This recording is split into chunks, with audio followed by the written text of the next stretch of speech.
Oh wait, you started it?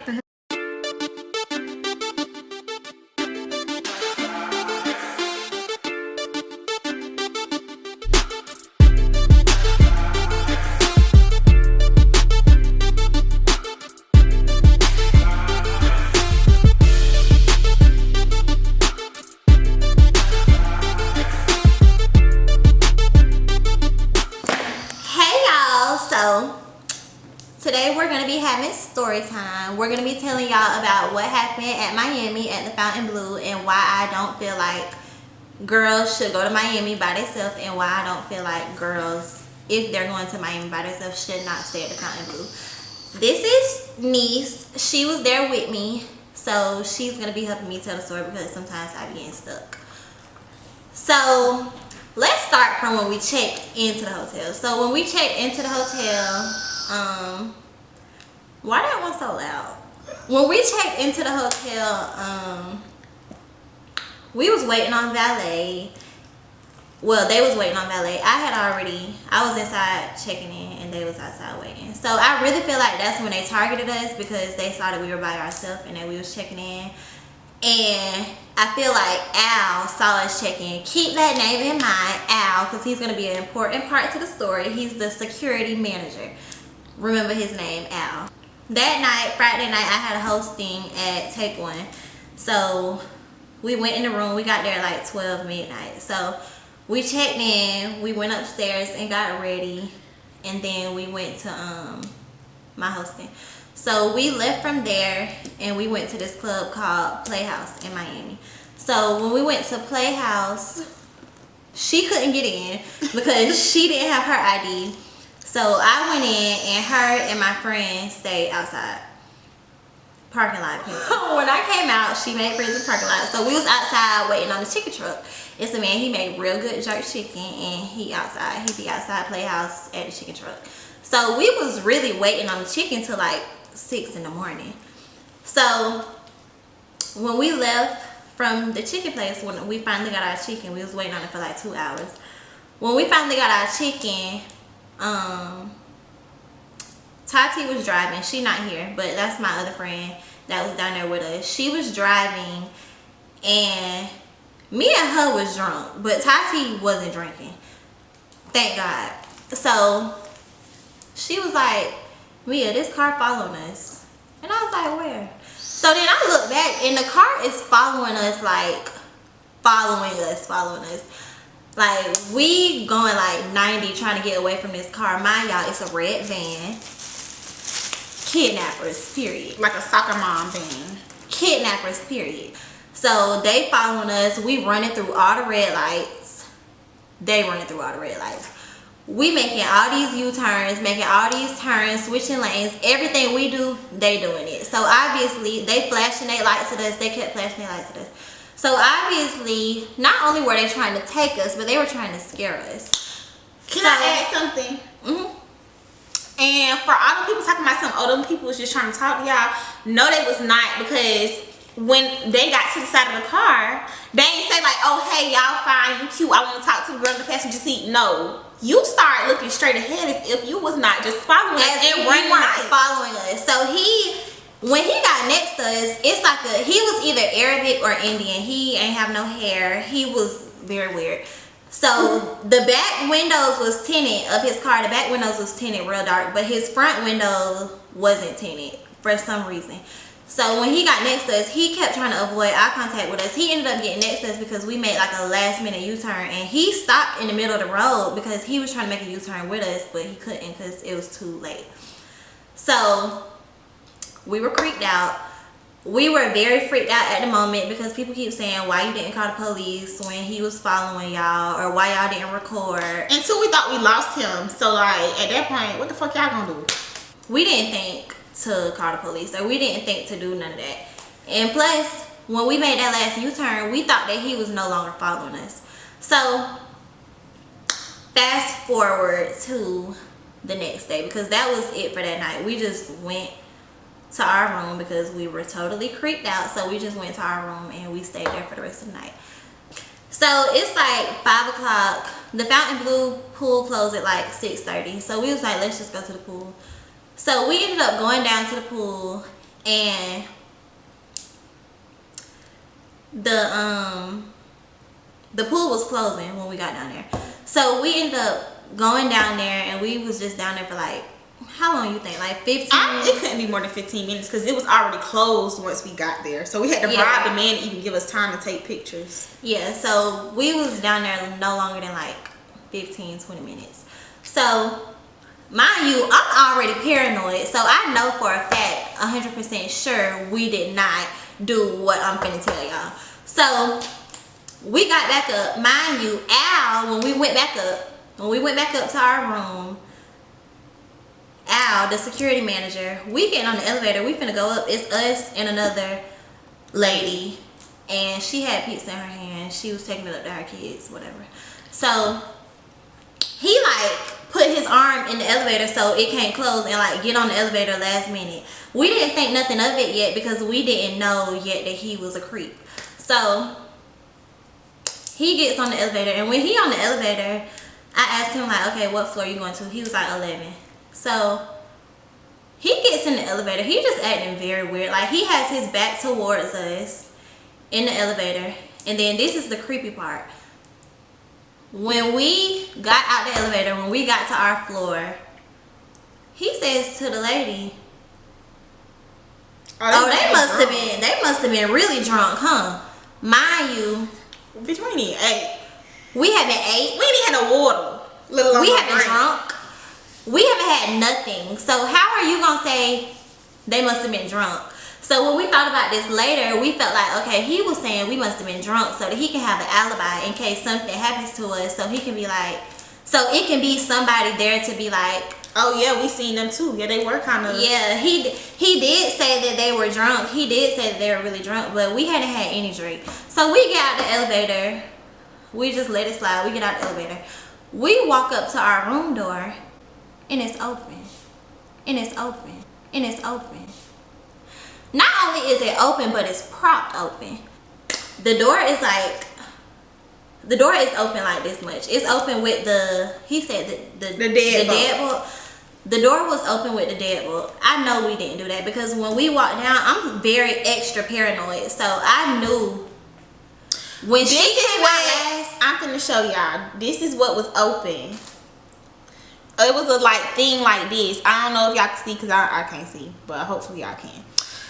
You know the little thing that you put at the top of that. So if we was to open that, we're gonna know that it's open. Nobody gonna just leave that type of shit open and the door just be. She came out the room last. When we left to go down the pool, she came out the room last. I looked behind her to make sure we closed the door because I'm just extra paranoid, extra cautious about stuff like that. So we go up there. The room is open. So we like, what the hell is going on?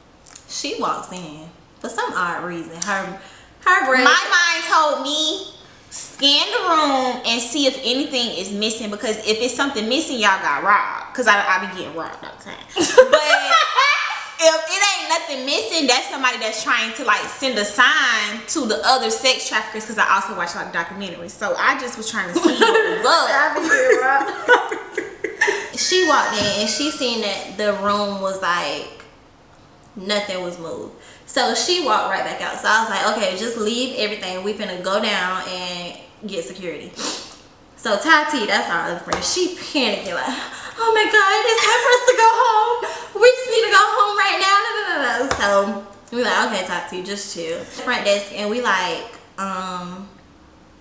we need security because we just went up to our room and our room door is open for some odd reason. Why is our room door open? So we waiting on security for how long? 2 hours? We was waiting. Oh, it wasn't that long, but it was almost an hour. But I'm gonna say this too about the people that was at the desk. They did not seem to it seemed like this must happen all the time, because the girl was like, okay, well, y'all can sit, y'all can go back to y'all room. First of all, that's for one. She was like, y'all can go back to y'all room and security be there, but it's gonna be a while. Why would it be a while if we're paying all this money to be here and we don't feel safe and we telling you somebody been in our room? $900 a night. That doesn't make sense. $900 a night. So for $900 a night, when I call and say something is wrong, y'all need to be there. It should be security for each door at this point. So, we missed the part. The only thing that was different in the room was the curtains blinds. was open like the curtains was open like a triangle. If you know the Fontainebleau, you know they have this big pool, and our room happened to be the pool and ocean view. So we're right in front of the pool. So if you looking up from the pool and you know you want to be looking at our room, you can see directly in our room. And if we looking down, we're looking right down at the pool. So that was the only thing that was different. I feel like they left that open like that because they were looking to see when we were coming back up so they can know to leave. And I feel like Al got in the elevator with us so that he can make sure that that's where we was going. Okay, so the camera died and I put a little ashes on my shirt. But we're back. Okay, so we left off on what part? Just pick it back up because you know it'd be taking me a second. Okay, so yeah, basically what we noticed was the door was being held open by the deadbolt, and that led me to believe that they was trying to let the other sex traffickers know that, okay, once this door is not propped open anymore, the bitches is in there. So yeah. I never thought about that. That could be the case. I was thinking that's what when they seen us like coming back upstairs, that they was like trying to rush out the room, and then no, they definitely left the deadbolt open to let the other people know, like basically when we get in the room, the door is gonna shut because we're gonna, of course, take the deadbolt out. That makes sense. Basically, when we noticed that it was open, we went back downstairs. Did we already talk about that part? When we went downstairs to, and then Al.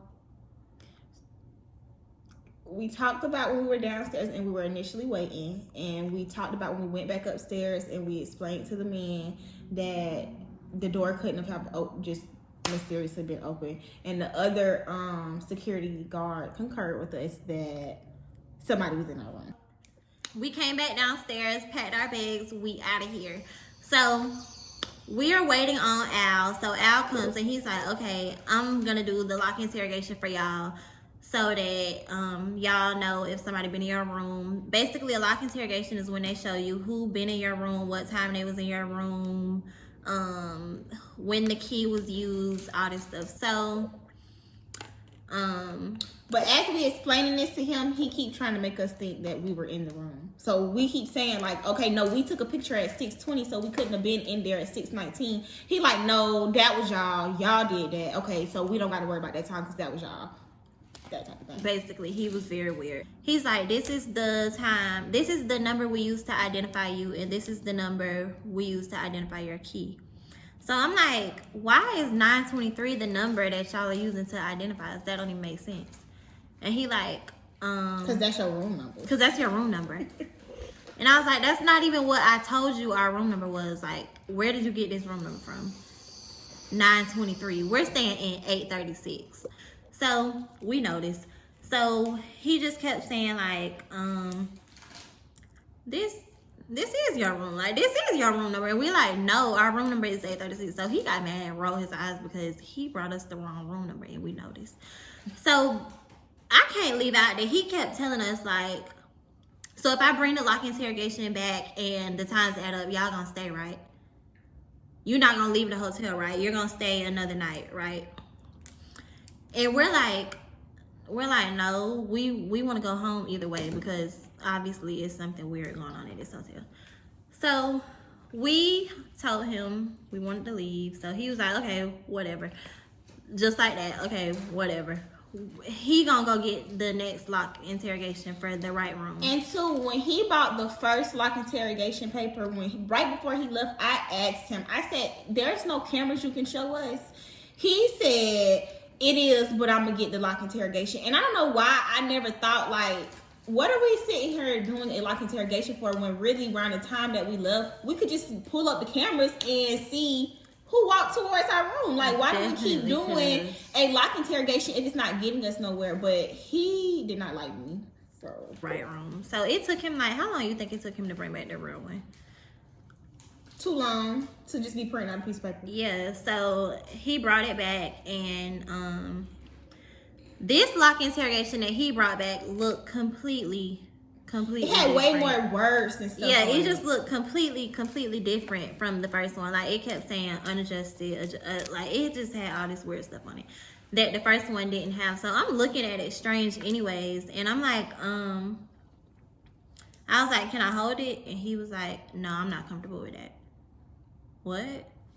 So then when I was like, okay, well, can I take a picture of it? And he was like, no, I'm not comfortable with that either. So I was like, okay, like, yeah, it's something weird going on with this man. So I'm looking at the paper, and something just did not look right about the paper. I already felt like when he brought back the new one that he changed something on the paper because it just looks so different from the first one.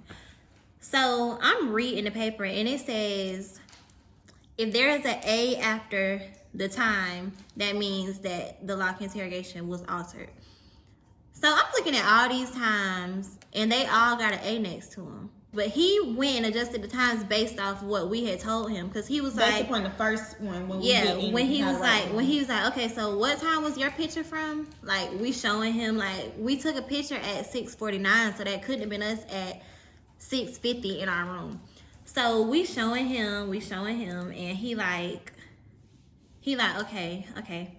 So I think he went and tried to base the new lock interrogation on what we had told him, but he still got him wrong. So my mother ended up calling the hotel and speaking to the executive manager of the hotel. His name was Josh, and he came out and he was like, yeah, I completely understand. I'm a father, so I feel like the best thing for you girls to do would be to go home.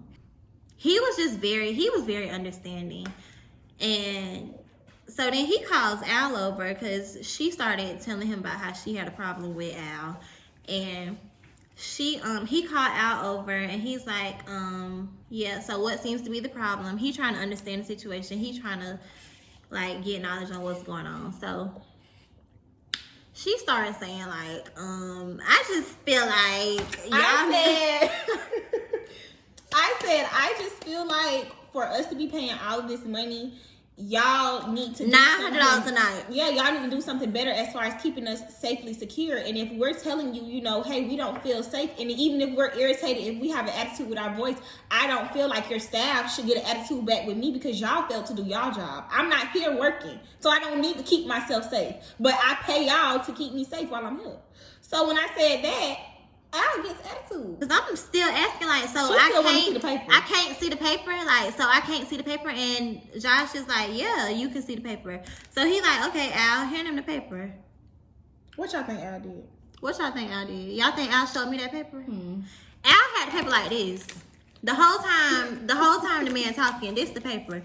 Al got it like this. He don't even want the man to see one letter on the paper. He don't want the man to see nothing that's on that paper. So he like, are you gonna show them the paper? Just let them see the paper. That man walked away. Al walks away. Al walked away from his manager. Al walks away. So at this point, like, I'm done with y'all. Peasants. I'm done with y'all. And walks away from his manager. So his manager just looking dazed and confused, because why you walking away? Obviously you have something to hide. Obviously these girls are not crazy. So that happened, and we just felt like, if you truly didn't have anything to hide, or if nothing was really going on, why would you walk away? You would have been more understanding. Yeah, period. Like, why are you so fearful to show your manager this paper? You really do not want to show your manager this paper, because you know that it say alter all over it, and you know that he's gonna know that better than we're gonna know that. So basically, Al kept saying, what, you want to file a police report? Because you don't need to call the police if you want to file a police report. You can just, I got the police here already. If you want to talk to police, they here already. He just had a very nasty attitude. Like, something was very off about him. He kept asking us to stay.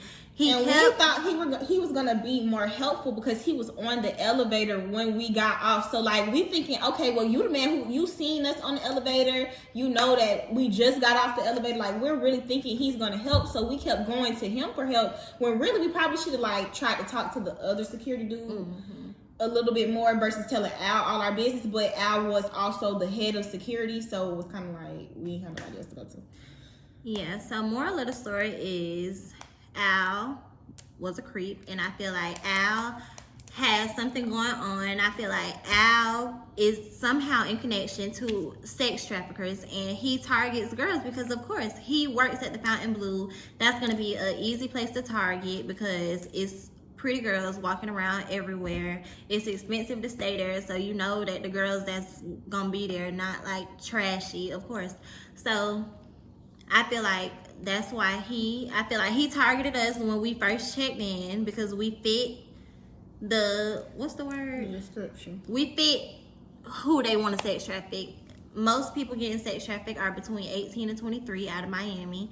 And we fit the profile. That's the word I was looking for. We fit the profile. So I feel like he really targeted us, and I feel like he tried to sex traffic us. I feel like whoever followed us the night before was somehow in attachment to Al.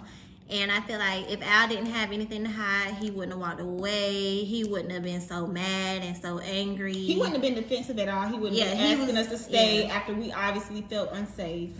Like, nothing. So, moral of the story, I just feel like the Fontainebleau is not safe for girls who are going to stay there.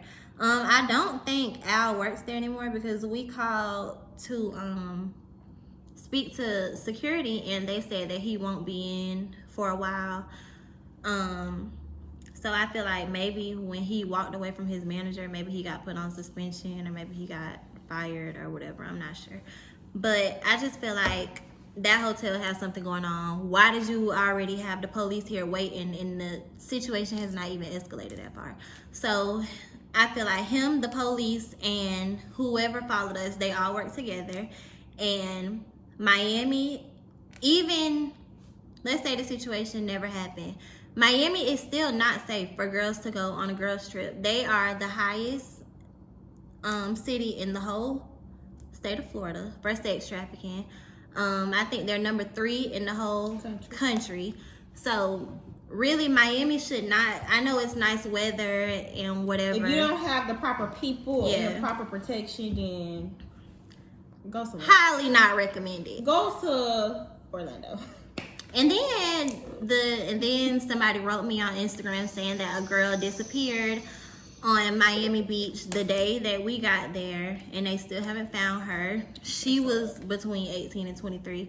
So I just feel like Miami is just not the place to go. It's not safe.